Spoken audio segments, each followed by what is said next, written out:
ഞായറാഴ്ച ഒരു family function കഴിഞ്ഞ് നേരെ വിട്ടു ഐക്കിയയിലേക്ക്. എനിക്ക് കണ്ണാടികളോട് ഇത്രയും ഭ്രമമുണ്ടെന്ന് ഈ ഷോപ്പിൽ വന്നപ്പോഴാണ് കേട്ടോ എനിക്ക് മനസ്സിലായത്. ഐക്യ നമ്മൾ അങ്ങനെ ഇപ്പോൾ ഒരുപാട് നാളായി വന്നു, വർഷങ്ങൾക്ക് ശേഷമാണ് ഐക്യയുടെ പടി കാണുന്നത് കേട്ടോ.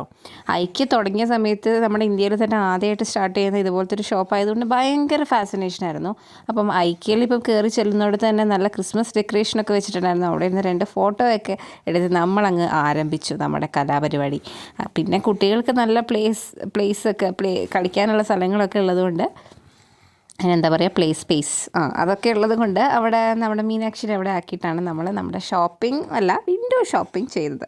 അപ്പോൾ ഈ ഐക്യയുടെ ഉള്ളിൽ കയറിയാൽ അറിയാലോ, ബെഡ്റൂംസും ഡൈനിങ് ഹാൾസും അതേപോലെ ലിവിങ് സ്പേസസൊക്കെ എങ്ങനെയാണ് അറേഞ്ച് ചെയ്തതെന്നുള്ളത് അതിൻ്റെ അറേഞ്ച്മെൻറ്റോട് കൂടി കാണാൻ പറ്റും. അതായത് വീടൊക്കെ എടുത്തിട്ട് പുതിയതായിട്ട് ഫേർണിച്ചേഴ്സൊക്കെ നോക്കുന്നവർക്ക് നിങ്ങളുടെ മെഷർമെൻറ്റ്സ് ഒക്കെ നിങ്ങളുടെ കയ്യിലുണ്ടെങ്കിൽ നിങ്ങൾക്ക് കറക്റ്റായിട്ട് എങ്ങനെയാണ് അറേഞ്ച് ചെയ്യാൻ പറ്റുക എന്നുള്ളതിൻ്റെ ഒരു കറക്റ്റ് എന്താ പറയുക ഒരു ഐഡിയ കിട്ടും. അതല്ലെങ്കിൽ അവിടെയുള്ള സ്റ്റാഫ് നിങ്ങൾക്ക് ആ ഡയമെൻഷൻസ് ഒക്കെ കൊടുക്കുകയാണെങ്കിൽ അതിനനുസരിച്ചിട്ട് സ്ക്രീനിൽ അതൊക്കെ അറേഞ്ച് ചെയ്ത് കാണിച്ചു തരികയും ചെയ്യും. അങ്ങനെ നമ്മളങ്ങനെ എല്ലാ ഏരിയാസും കണ്ടു. എല്ലാ arrangements, kitchen arrangements, bedroom arrangements, living space, dining area, അങ്ങനെ എല്ലാം നമുക്ക് കാണിച്ചു തന്നു. അപ്പോൾ ഇത് നമ്മുടെ ടോയ് സ്പേസാണ്. ടോയ്സ് നമ്മുടെ പങ്കാളിക്ക് പണ്ടേ വീക്ക്നെസ് ആയതുകൊണ്ട് ആളൊന്ന് ചെറുതായിട്ട് നാഗവല്ലിയാകാൻ തുടങ്ങി കേട്ടോ. അങ്ങനെ നമ്മൾ കുറേ വിൻഡോ ഷോപ്പിംഗ് ഒക്കെ ചെയ്ത് കഴിഞ്ഞ് പിന്നെ നേരെ പോയത് നമ്മുടെ കാഫറ്റീരിയയിലേക്കാണ്. ഇവരുടെ കാഫറ്റീരിയയിൽ നമുക്ക് പറയാൻ വയ്യ, നല്ല ടേസ്റ്റി ഫുഡ് കിട്ടും. പല ടൈപ്പ് ഓഫ് ക്യൂസിൻസ് ഇവിടെ അവൈലബിൾ ആണ്. ഞങ്ങൾ എന്തൊക്കെയോ ചിക്കൻ നഗറ്റ്സും അതുപോലെ bun butter, cheese cake, sparkling water. ഈ സ്പാർക്ക്ലിംഗ് വാട്ടറൊക്കെ ഒരു ഗ്ലാസ്സിന് 90 രൂപ മേടിച്ച് കഴിഞ്ഞാൽ അൺലിമിറ്റഡ് ആയിട്ട് നമുക്ക് സ്പാർക്ക്ലിംഗ് വാട്ടറൊക്കെ എടുത്ത് കഴിക്കാൻ പറ്റും കേട്ടോ.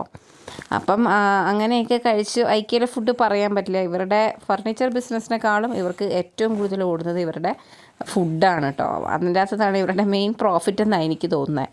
പിന്നെ തിരിച്ചു പോരുന്ന വഴിക്കും ഇങ്ങനെ ചെറിയ സാധനങ്ങളൊക്കെ അവിടെ വെച്ചേക്കും, വേണ്ടവർക്ക് എടുക്കാം. ടവൽസ് അങ്ങനത്തെ കാര്യങ്ങളൊക്കെ. അങ്ങനെ നമ്മൾ ഷോപ്പിംഗ് കഴിഞ്ഞ് നമ്മൾ പതുക്കെ പുറത്തേക്ക് ഇറങ്ങുമ്പോൾ നമ്മുടെ ബില്ലിംഗ് കൗണ്ടേഴ്സാണ്. ഐക്യ ഈവൻ ബുക്ക് ചെയ്ത് പോയി കഴിഞ്ഞാൽ ഹോം ഡെലിവറി ആയിട്ടും ഒക്കെ എത്തിച്ചു തരും കേട്ടോ. പക്ഷേ ഐക്യയിലെ സംഭവങ്ങളൊക്കെ കോസ്റ്റ്ലി തന്നെയാണ് എന്നെനിക്ക് തോന്നി. അപ്പോൾ ഇതൊക്കെ ബില്ലിംഗ് കൗണ്ടേഴ്സാണ്. മേടിച്ചുകൊണ്ട് പോകുന്നവരും ബുക്ക് ചെയ്ത് പോകുന്നവരൊക്കെയാണ് ഇവിടെ ഉള്ളത്. അത് കഴിഞ്ഞ് നമ്മുടെ പാർക്കിംഗ് സ്പേസിലേക്ക് പോയപ്പോഴാണ് അടുത്ത പത്മവ്യൂഹം അല്ലെങ്കിൽ അടുത്ത നൂലാമാല സ്റ്റാർട്ടായത്. നമ്മുടെ കാറ് പാർക്ക് ചെയ്ത് എവിടെയാണെന്ന് മറന്നുപോയി. അങ്ങനെ കുറേ നേരം അതൊക്കെ തപ്പി നടന്ന അവസാനം കാറൊക്കെ കണ്ടുപിടിച്ച് ഒരു ദിവസത്തെ പരിപാടി അവസാനം ഞങ്ങൾ ഒരു വിധത്തിൽ വീട്ടിൽ പോയി.